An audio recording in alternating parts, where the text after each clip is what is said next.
Oi pessoal, aqui é o Jairo Cardoso do canal Indústria Precisa e nesse vídeo nós vamos falar sobre um tema que é qual é o impacto que a IA vai trazer para a indústria.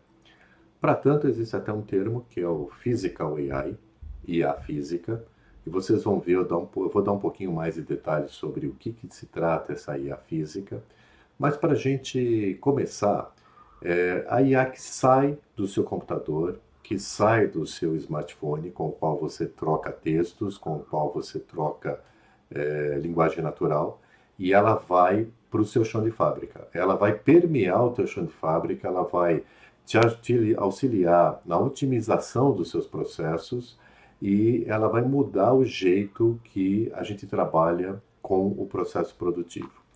E de onde vem várias desses conceitos que eu estou comentando aqui com vocês? Nós temos hoje o Meta-Indústria, que é um convênio técnico-científico entre a SPI e a Agência Brasileira de Desenvolvimento Industrial. Então, a gente já recebeu mais de 350 empresas, mais de 1.900 pessoas passaram pelos laboratórios do Meta-Indústria, que tem uma característica diferente de um laboratório mais acadêmico. Os nossos laboratórios, eles estão ligados a um chão de fábrica. Então a gente consegue ver o que está acontecendo no chão de fábrica, a gente consegue ver isso no digital. Então a gente consegue mostrar as aplicações, a gente consegue mostrar os resultados que as novas tecnologias, principalmente voltadas à IA, conseguem mostrar para o processo fabril.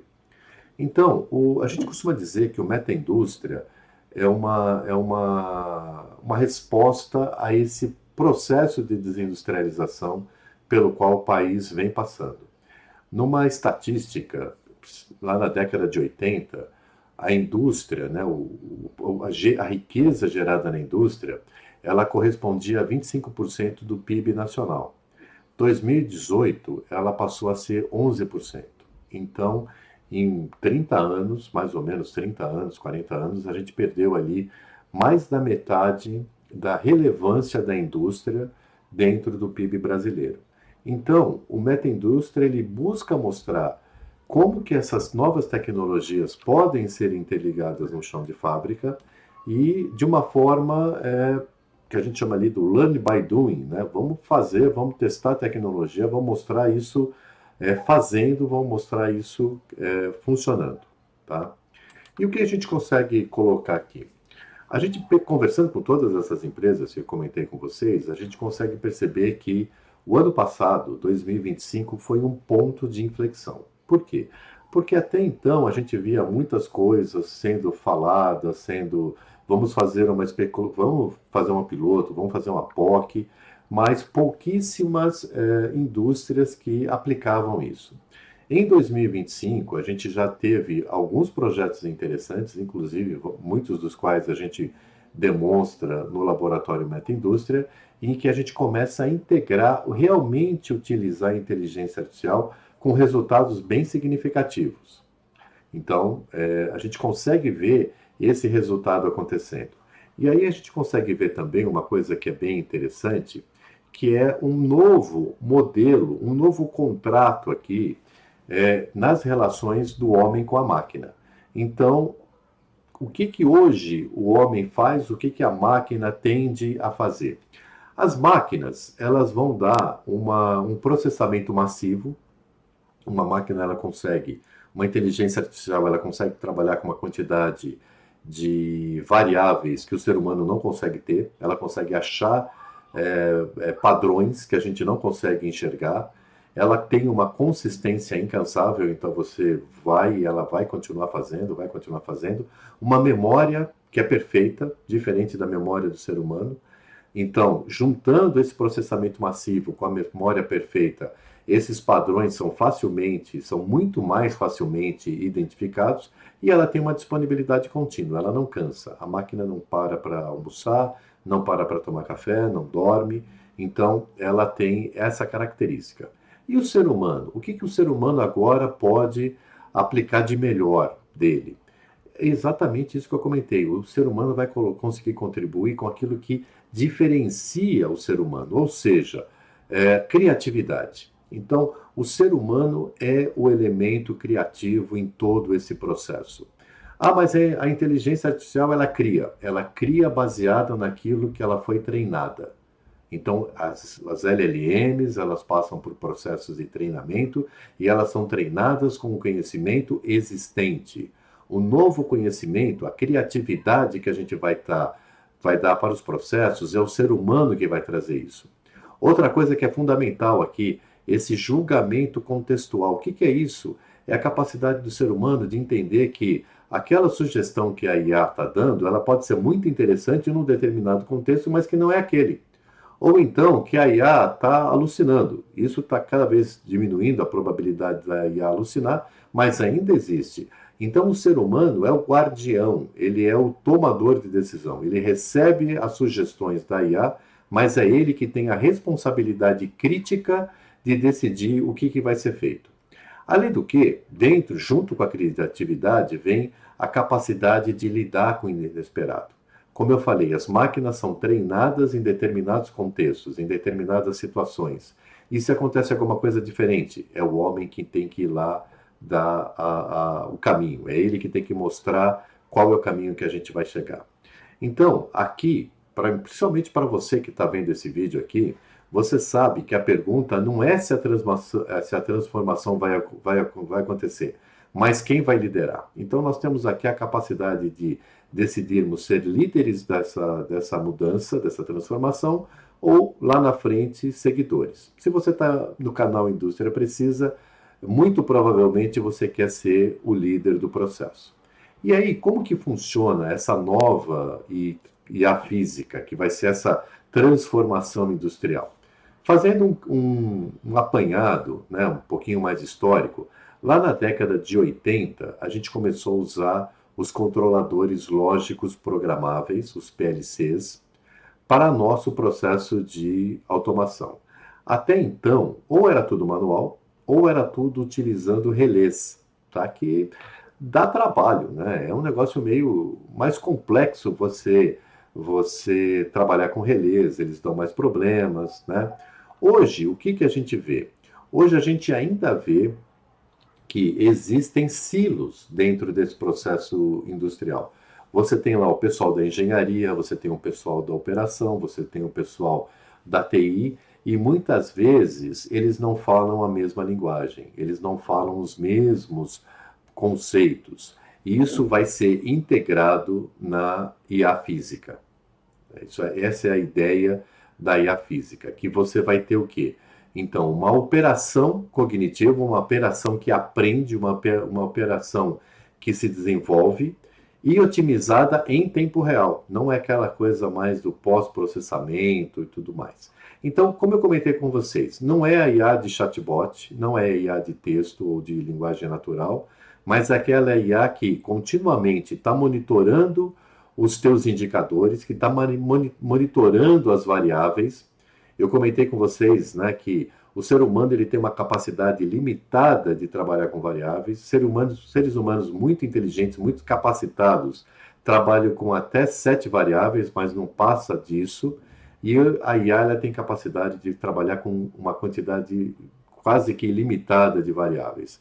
Com isso, ela consegue identificar padrões que o ser humano não consegue identificar. Ela consegue verificar que uma determinada situação ocasiona uma outra coisa, um outro contexto que acaba criando um novo sinal e ela consegue identificar onde que isso está acontecendo.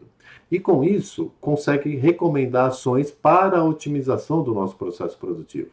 O ser humano aqui é quem vai tomar a decisão de executar as tarefas, tá? de dar o ok para que a IA faça a alteração que foi sugerida. Você acha que isso não é possível?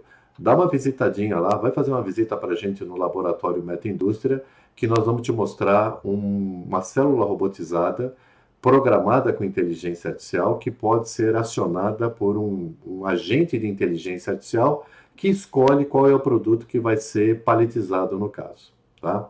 Então, como eu falei lá no início, a diferença entre uma IA que escreve e uma IA que otimiza a produção física.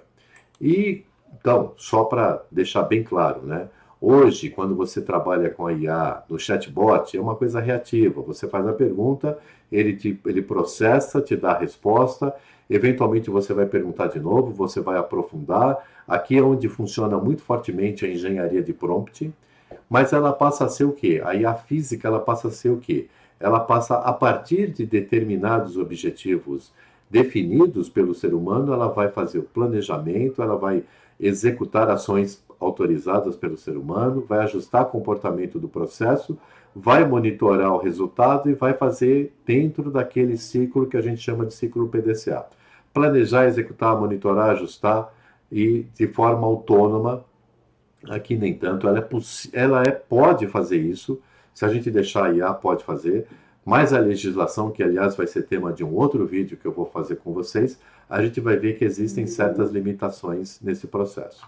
Então, o contexto industrial vai ter o quê? O agente de inteligência artificial monitorando continuamente, identificando os desvios, recomendando melhorias e essas melhorias podendo ser executadas de forma segura. O ser humano aqui vai identificar se aquilo porque ele tem o julgamento contextual que eu comentei no outro slide, e ele vai conseguir identificar e dizer assim, não, esse é o caminho que a gente tem que seguir. Tá? Então, a Physical AI, ela vai para a execução autônoma no futuro. Hoje ainda não dá para fazer isso, mas ela vai fazer o quê? Ela vai dar, desde a coleta e interpretação dos dados que são gerados lá no seu processo produtivo, ela vai processar essas informações, vai identificar padrões e vai sugerir decisões, sugerir processos que possam ser executados aqui pelo ser humano. O ser humano dando ok, ela vai executar, vai fazer a implementação dessas ações no seu modelo de fábrica, e com isso ela vai estar melhorando continuamente, armazenando essas experiências e vai buscar, inclusive, aquilo que a gente chama do Golden Batch. Né? Quando foi aquela melhor solução que você teve, qual foi o seu nível otimizado de produção, quais eram as condições que eu tinha naquele processo, e a IA vai te dar sugestões de como que você criar novamente aquele ambiente. Isso aqui dentro de um ciclo de melhoria contínua. E a gente fala assim, poxa, mas se é tão fácil assim, por que não acontece? Por que a transformação ainda está engatinhando? Porque, baseado naquelas várias empresas que a gente já recebeu no laboratório, a gente percebeu que existem três principais motivos pelos quais a jornada de transformação digital ainda está devagar. A primeira aqui é a estratégia. Não ainda, a diretoria, o C-Level, ainda não comprou a ideia, tá? Ainda não sabia como priorizar, o que priorizar, então ainda está analisando. Então, enquanto isso, o tempo está passando.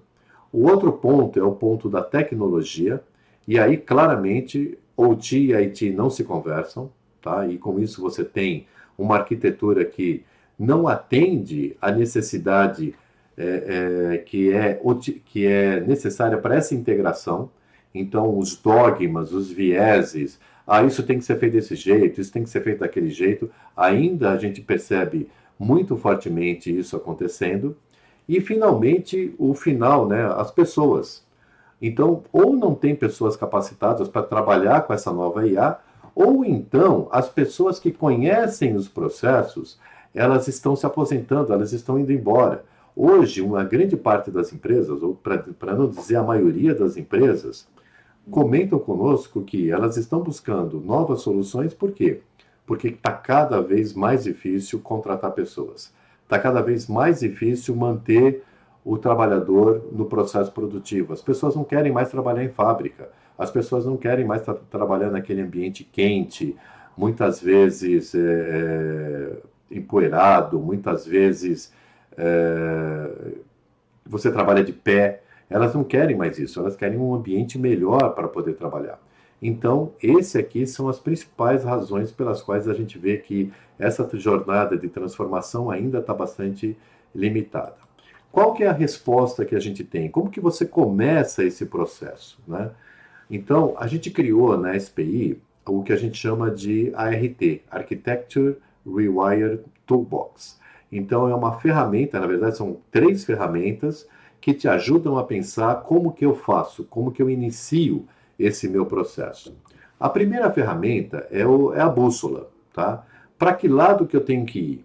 Então a gente consegue perceber das empresas que visitam a gente que existem 4 maneiras de pensar a adoção dessas novas tecnologias, a adoção de IA no seu chão de fábrica, no seu processo produtivo, que é o modelo startup. Então é aquela coisa assim, bom, eu não tenho capacidade muitas vezes de fazer isso, mas eu consigo atrair as empresas, startups, para resolver os meus problemas. Então eu consigo atrair uma quantidade boa de empresas, de startups que vão me ajudar na minha inovação e muitas vezes elas vão assumir o risco de fazer o meu processo funcionar. Se deu certo, ótimo, ela vira unicórnio. Se não deu certo, morreu. A outra forma aqui é analisar, é a mesma coisa, eu também não tenho essa capacitação, então o que, que eu vou fazer? Eu vou buscar um parceiro estratégico que vai me ajudar nessa transição. Então, o que o meu parceiro disser, eu vou avaliar, obviamente, mas a direção que ele está me mostrando é a que eu vou seguir. Uma outra forma é aquela empresa que já está dizendo o seguinte: olha, eu já passei pela ISO 9000, eu já passei pelo Six Sigma, já passei pelo Lean, e IA vai ser uma nova ferramenta que vai me dar melhoria contínua. Então nós vamos começar a trabalhar com ela aqui, mas nessa visão de uma melhoria contínua. E por fim, aquela empresa que define o seguinte: bom, esse negócio ele é importante para mim. Então, é o meu futuro que está em jogo. Então, nós vamos começar desde o topo, ela é uma visão top-down, desde o topo, nós vamos verificar aqui como que nós vamos criar programas, como que nós vamos criar a infraestrutura necessária para poder trabalhar dentro dessa nova tecnologia. Tá? A segunda ferramenta nada mais é do que você priorizar aquilo que é mais importante para você. Não dá para começar com tudo. Seria muito interessante, né, se a gente estivesse construindo uma fábrica nova, um processo produtivo novo, que é tudo greenfield, então você começa, mas não é a realidade da maioria das empresas. Nós temos os cenários que a gente chama de brownfield, ou seja, aquilo que já existe, que já está implementado. Então, a primeira coisa que a gente tem que fazer é o seguinte: é demonstrar que aquelas tecnologias realmente têm ganho. Então, nós vamos buscar aqui, por exemplo, os quick wins, né? Que tem um alto retorno e uma baixa complexidade. Então, quando eu estou querendo começar, é por aí. Né? Eu não vou começar com a coisa mais complexa que eu tenho no meu processo produtivo. Eu vou começar com uma coisa que eu vejo: opa, isso aqui, se eu fizer esse negócio aqui, o retorno esperado do negócio vai ser alto, e é uma coisa simples de fazer. Com isso, eu vou ganhando conhecimento, eu vou ganhando capacitação para começar a atacar os meus processos que também têm um bom retorno, mas que são mais complexos. Aqui a gente identificou esses 7 passos para fazer isso, que é desde fazer uma identificação de riscos, um FEMEA, conexão com casos de uso, como que eu posso verificar esse processo funcionando, calcular o ROI, e muitas vezes o cálculo do ROI é uma das partes mais complexas, né? Porque a gente não consegue ainda entender a capacidade total que essas novas ferramentas podem trazer para o nosso processo, avaliar a complexidade, não adianta eu começar pelo mais complexo, priorizar na matriz, tá? Definir as fases, então vamos atacar isso de forma faseada e aí finalmente ir para a execução. Um ponto importante, a terceira ferramenta, ela diz o seguinte: ela fala dos padrões, né? Então, a figura de linguagem que a gente tem aqui é a ampulheta. Como que eu faço para conectar o chão de fábrica com o negócio? Como que eu faço para conectar o OT com o IT? Então, a gente tem que estabelecer aqui padrões para mostrar como que essa interação pode ser feita de forma mais simples. Então, por exemplo, quem trabalhou mais tempo, assim como eu, antes da internet, lembra que existiam diversas formas de comunicação. Você tinha SDLC, HDLC, X25, Frame Relay e vai por aí. As coisas não conseguiam se comunicar porque era uma quantidade gigantesca de protocolos e processos diferentes, até que veio o quê? O TCP/IP. A partir do TCP/IP, todo mundo fala TCP/IP e você consegue conectar todas as máquinas de uma forma muito mais simples. Foi o TCP/IP que viabilizou a internet. Então nós temos que achar dentro do nosso processo produtivo qual que é esse meio da ampulheta que vai fazer com que a gente consiga conectar esses dois mundos, tá? E finalmente, a gente tem que lembrar o seguinte, que não adianta simplesmente eu ter o nerd da IA que vai criar os meus algoritmos, que vai programar a minha IA, se eu não tiver o meu elemento, o ser humano que conhece o processo, que conhece a manufatura, que conhece, que já viveu muitos anos ali, que tem o conhecimento do processo, que sabe onde que estão as dores. Então a gente tem que fazer a junção desses dois personagens, desses dois componentes no nosso processo para fazer aquilo que a gente está chamando da implementação da inteligência artificial. Bom, pessoal, por hoje é só nesse vídeo. Então aguardem os próximos vídeos em que a gente vai estar trazendo mais conceitos interessantes sobre a indústria precisa. Tá ok? Abraço para vocês. Tchau, tchau.